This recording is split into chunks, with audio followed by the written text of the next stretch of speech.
নমস্কার দর্শক বন্ধু।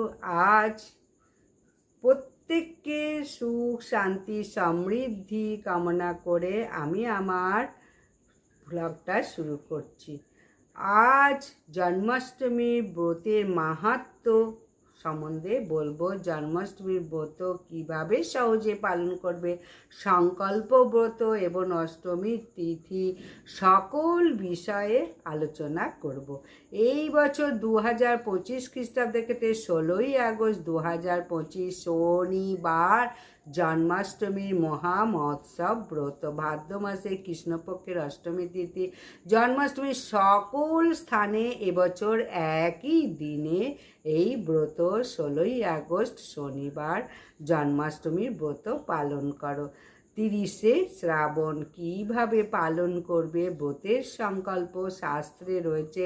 এই জন্মাষ্টমী ব্রত পালন করলে সকল পাপ দুর্বৃত্ত হয়। জন্মাষ্টমী যারা করে তারা সর্বসিদ্ধি লাভ করে। ভবিষ্যৎ পুরাণে বলেছে স্বয়ং ভগবান ব্রাহ্মণ ক্ষত্র বৈশ্য শূদ্র সকলেই অবশ্যই জন্মাষ্টমীর ব্রতকে পালন করতে হবে। প্রত্যেকে জন্মাষ্টমীর ব্রত পালন করে। ভবিষ্যৎ পুরাণে বলেছে যারা প্রতি বছর জন্মাষ্টমী ব্রত পালন করে তারা নিরোগ শান্তি আনন্দ প্রসিদ্ধি ভগবান কৃপা, বিশেষ করে ভগবান কৃপা লাভ করে। যারা জন্মাষ্টমী ব্রত পালন করে না তারা অধোগতি নিম্নগতি এবং কীটে পরিণত হয়। এই জন্মাষ্টমীর ব্রত পালন করার আমাদের সকল পাপ দূর হয়। জন্মাষ্টমীর ব্রত যারা পালন করে সর্বসিদ্ধি লাভ করে। ভবিষ্যৎ পুরাণে বলেছে ব্রাহ্মণ ক্ষত্র বৈশ্য শূদ্র সকলেই এই জন্মাষ্টমীর ব্রত পালন করতে হবে। সকলকে জন্মাষ্টমীর ব্রত পালন করতেই হবে। ভবিষ্যৎ পুরাণে বলেছে যারা প্রতি বছর জন্মাষ্টমী ব্রত পালন করে তারা নিরোগ সুস্থ আনন্দ প্রসিদ্ধি ভগবত কৃপা ভগবত শ্রীকৃষ্ণের বিশেষ কৃপা লাভ করে। যারা জন্মাষ্টমী ব্রত পালন করে না তারা অধোগতি নিম্নগতি লাভ করে। নারদ সম্বন্ধের উল্লেখ রয়েছে যে প্রতি বছর জন্মাষ্টমীর ব্রত অবশ্যই সকলের পালন করা কর্তব্য। যদি কেউ জন্মাষ্টমী ব্রত না পালন করে সর্বপ্রকার পাপের ফল ভোগ করতে হয়। শুধু তাকে নয়, তার পূর্বপুরুষ উত্তর পুরুষ সকল শত পুরুষকে এই নরক গতি ফল ভোগ করতে হয়। তাহলে জন্মাষ্টমী ব্রত পালন না করলে তোমার কারণে তোমার পূর্বপুরুষও সেই নরক গতি লাভ করবে। তাই শাস্ত্রকে ভয় দেখানো নয়, শাস্ত্র মানুষের মঙ্গলের জন্য কল্যাণের জন্য এটাই শাস্ত্র বলে দিচ্ছে, যার মাধ্যমে আমাদের জীবন ইহজগৎ পরজগৎ খুব সুন্দরভাবে কাটে। সেই বিধি শাস্ত্রে দেওয়া আছে।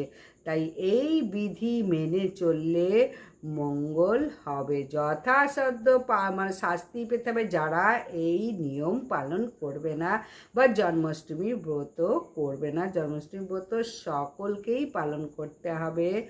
জন্মাষ্টমী ব্রত যারা পালন করে না, যদি কেউ জ্ঞানী হয়ে থাকে, জ্ঞানী পণ্ডিত যদি হয়ে থাকে, বেদশাস্ত্র অধ্যয়ন করে, সে যদি জন্মাষ্টমী ব্রত না করে সে বিশাল গভীর বনে সর্পে জন্ম গ্রহণ করবে।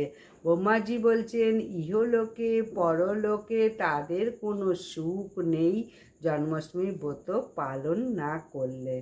সর্বপ্রকার সুখ আছে এই জন্মব্রত পালন করতে হবে।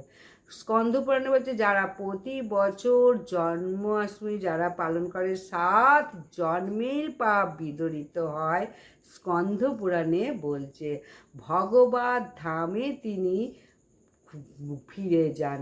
তাই অবশ্যই জন্মাষ্টমী ব্রতের অনেক অনেক মাহাত্ম্য আছে। এই মাহাত্ম্য কথা বললাম। জন্মাষ্টমী ব্রত কবে পালন করবে? 16ই আগস্ট শনিবার 30শে শ্রাবণ। কিভাবে ব্রত পালন করতে হবে সেটাই বলবো। সংকল্প মন্ত্র, সময়সূচি, কখন অষ্টমী তিথি শুরু হচ্ছে, কখন সমাপ্ত হচ্ছে, যখন অষ্টমীর সূচি শুরু তখনই যে জন্মাষ্টমী এরকম কোনো নয়। শনিবারে উদয় তিথি মেনেই জন্মাষ্টমীর ব্রত শুরু হয়। অধিক রাতে আহার করা বর্জনীয়, তাই আগের দিন 15 তারিখ অধিক রাতে, মধ্যরাতে বা শেষ রাতে আহার করা উচিত নয়। সারা বিশ্বের অষ্টমী তিথি, ভারতের সময় তিথি 15ই আগস্ট রাত্রির মধ্যরাত্রি 11:49, 16ই আগস্ট 9:34 রাত্রির। কখন অষ্টমী তিথি শুরু হচ্ছে, কখন অষ্টমী তিথি শেষ হচ্ছে, যখন শুরু হচ্ছে তখনই যে ব্রত সেরকম নয়, ব্রত পালন করতে হবে শনিবার সূর্য উদয় থেকে, তাই ব্রহ্ম মুহূর্ত থেকেই ব্রত শুরু। অধিক রাতে আহার করা বর্জনীয়, তাই 15 তারিখ মধ্যরাতে বা শেষ রাতে আহার করা উচিত নয়। সারা বিশ্বের অষ্টমী তিথি, যাই হোক আমি দু একটা বলবো। ভারত 15ই আগস্ট মধ্যরাত্রি 11:49 থেকে 16ই আগস্ট 9:34 পর্যন্ত। বাংলাদেশ 16ই আগস্ট 12:19 থেকে 16ই আগস্ট 10:04। মালয়েশিয়া সিঙ্গাপুর 16ই আগস্ট 2:19 থেকে 17ই আগস্ট 12:04। এই রকম সময় প্রত্যেক জায়গায় দেওয়া আছে। যাই হোক, জন্মাষ্টমী ব্রত প্রত্যেকে সুন্দর করে পালন করো এবং জন্মাষ্টমীর ব্রত কথাটা একবার হলেও শোনো। জন্মাষ্টমীর ব্রত পালন তো করবেই এবং একটা ঘিয়ের প্রদীপ জেলে জন্মাষ্টমীর ব্রত কথাটা পালন করো। আমি এখন শুরু করছি শ্রীকৃষ্ণের জন্মাষ্টমীর ব্রত কথা। দিলীপ রাজ কন বশিষ্ঠ মুনি প্রতি, শ্রীকৃষ্ণের জন্মকথা শুনিতে সম্প্রতি। ভাদ্র মাসে কৃষ্ণপক্ষে অষ্টমী তিথিতে, কিংবা হেতু জনার্দন জন্মের ধরাতে। বশিষ্ঠ কহেন রাজা শুনো ভক্তি মনে, নারায়ণ স্বর্গ ত্যাজি কিসের কারণে। এই পৃথিবীতে জন্মে দৈবকী উদরে, সেই পুণ্য কথা বলি তোমার গোচরে। পূর্বকালে কংসাসুর নামে নরপতি, অহংকারে মত্ত হয়ে থাকি দিবারাতি। পৃথিবীর দুঃখ দশা দেখিছিল পানি, ক্রোধেতে অধীর হয়ে কহে এই বাণী। দেবগণ চলো যাই ব্রহ্মার সকাশে, কবির উপায় আজি কংসের বিনাশে। অনন্তর মহেশ্বর দেবগণে লয়ে, গমন করিল সবে ব্রহ্মার আলয়ে। ব্রহ্মা তবে হংসপৃষ্ঠে করি আহরণ, ক্ষীরোদ সাগরে যান লয়ে দেবগণ। সাগরের তীরে স্তব করে সুরগণ, স্তবে তুষ্ট হইলেন দেবনারায়ণ।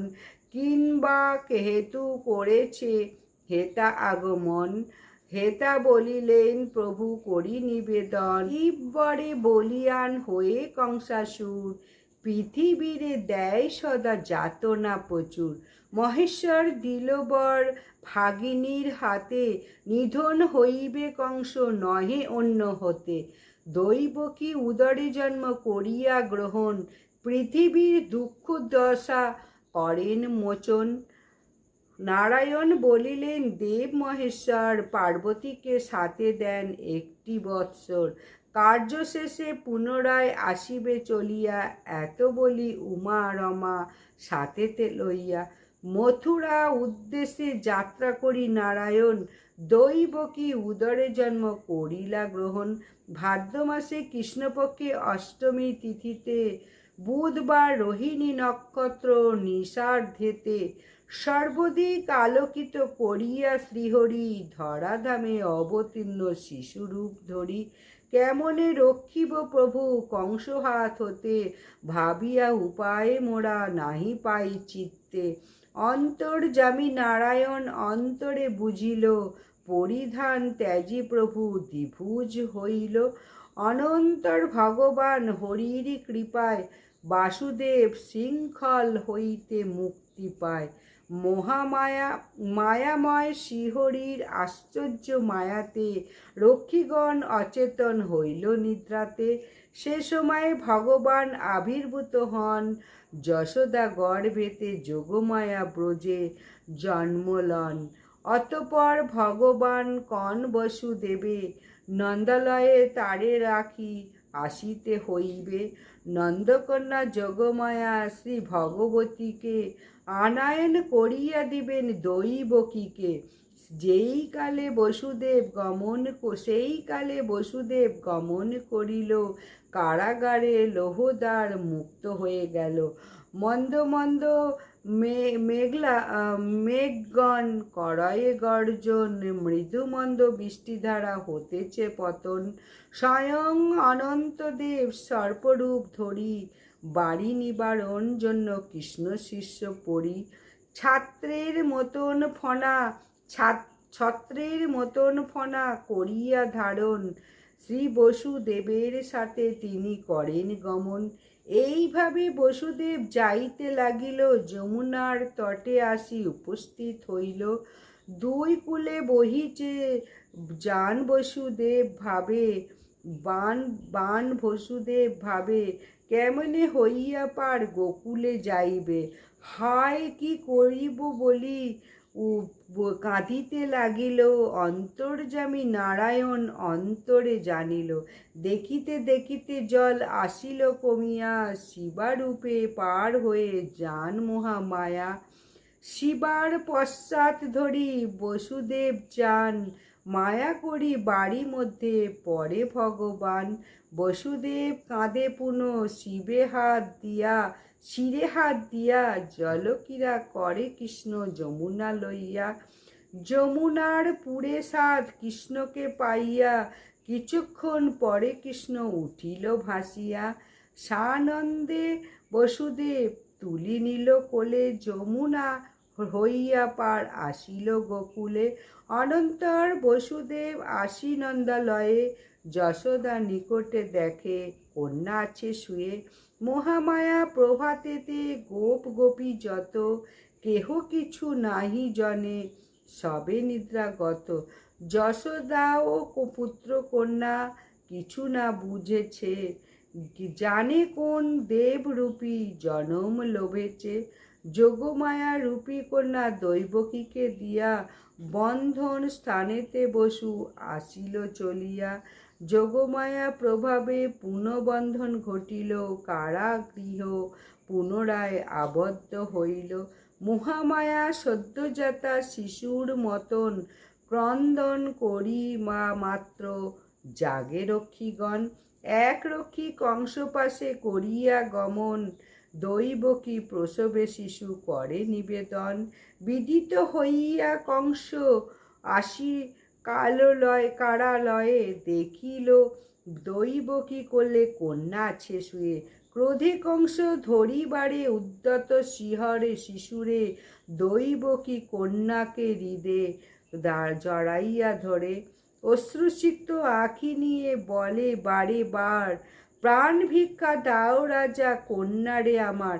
না শুনিয়া তার কথা পাপরূপী কংস, শিশুরে করিতে চায় চিরতরে ধ্বংস। ধরিয়া শিশুর পদ ঊর্ধ্বেতে তুলিল, শিলাপিষ্ট লক্ষ্য করে নিক্ষেপ করিল। কিন্তু সেই শিশুকন্যা কংস হাত হতে আর ঊর্ধ্বে যাই উঠে, সে পড়ে শিলাতে। কন্যা অষ্টভুজা হয়ে মহাদেবী রূপে বলেন, বচন দুরাচার কংস ভূপে। দুষ্ট দুরাচার কংস শুনরে বচন, কিবা লাভ হবে বোধি আমার জীবন। তোর শত্রু যিনি তিনি বালক রূপেতে, দিনে দিনে বর্ধিত হতেছে গোকুলেতে। অতএব নির্দোষী দৈবকী বসুদেবে, হিংসা করি উভয়রে কি বা ফল হবে। তারপর অষ্টভুজা মাতা ভগবতী গেলেন কৈলাস ধামে যথা পশুপতি। মহামায়া বাক্য কংস করিয়া শ্রবণ, বসু ও দেবকীর করে বন্ধন মোচন। তারপরে কিরূপে শত্রু করি বিনাশন, পরামর্শ করে ধ্বংস কমলোয়ে মন্ত্রীগণ। জন্মাষ্টমী ব্রতকথা হলো সমাপন, জয় কৃষ্ণচন্দ্র বলি ডাকো সর্বজন। কৃষ্ণ জন্মাষ্টমী ব্রত করে যেই জন, সকল সদিচ্ছা তার হইবে পূরণ। রোগ শোক দূরে যায়, শান্তি পায় মনে। জন্মাষ্টমী ব্রতকথা যেই জন শোনে, হে গোকুলপতি কৃষ্ণ প্রার্থনা চরণে, এ অধমে কৃপা করো আপনার গুণে। তাহলে জন্মাষ্টমীর ব্রত কথাটা একবার হলেও শোনো। জন্মাষ্টমীর ব্রত কথা, একটা ঘিয়ের প্রদীপ জেলে শ্রীকৃষ্ণ গোবিন্দ নারায়ণের চরণে জোড় হাত করে ব্রত কথাটা প্রতিদিন জন্মাষ্টমীর দিন অবশ্যই শোনো। তাহলেও অনেক অনেক অনেক পুণ্য ফল লাভ হবে।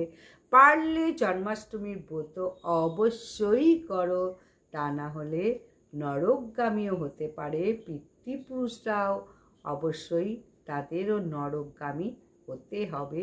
যদি জন্মাষ্টমীর ব্রত পালন করো তাদেরও কিন্তু পুণ্যার্জন হবে। তাহলে নমস্কার, বিদায়, আজকের মতো এখানেই শেষ।